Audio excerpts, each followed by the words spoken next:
दुर्योधन की प्राय सारी सेना युद्ध में मारी गई थी। अंततोगत्वा उसका भीमसेन के साथ युद्ध हुआ। उसने पांडव पक्ष के पैदल आदि बहुत से सैनिकों का वध करके भीमसेन पर धावा किया। उस समय गदा से प्रहार करते हुए दुर्योधन के अन्य छोटे भाई भी भीमसेन के ही हाथ से मारे गए थे।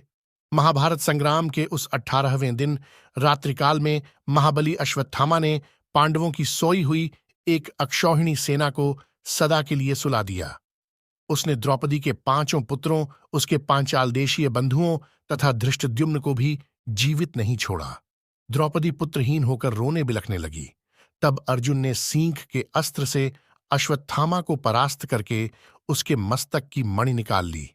उसे मारा जाता देख द्रौपदी ने ही अनुनय विनय करके उसके प्राण बचाए। अश्वत्थामा इतने पर भी दुष्ट अश्वत्थामा ने उत्तरा के गर्भ को नष्ट करने के लिए उस पर अस्त्र का प्रयोग किया। वह गर्भ उसके अस्त्र से प्राय दग्ध हो गया था, किंतु भगवान श्री कृष्ण ने उसको पुण्य जीवन दान दिया। उत्तरा का वही गर्भस्थ शिशु आगे चलकर राजा परीक्षित के नाम से विख्यात हुआ। कृतवर्मा, कृपाचार्य तथा अश्वत्थामा ये 3 कौरव पक्षीय वीर उस संग्राम से जीवित बचे। दूसरी ओर 5 पांडव, सात्यकी तथा भगवान श्री कृष्ण ये 7 ही जीवित रह सके, दूसरे कोई नहीं बचे। उस समय सब ओर अनाथा स्त्रियों का आर्तनाद व्याप्त हो रहा था।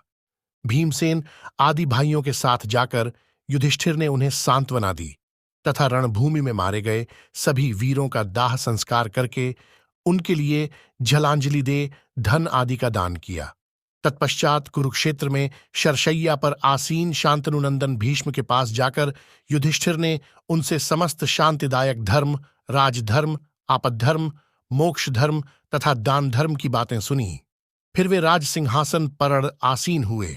इसके बाद उन शत्रुमर्दन राजा ने अश्वमेध यज्ञ करके उसमें ब्राह्मणों को बहुत धन दान किया।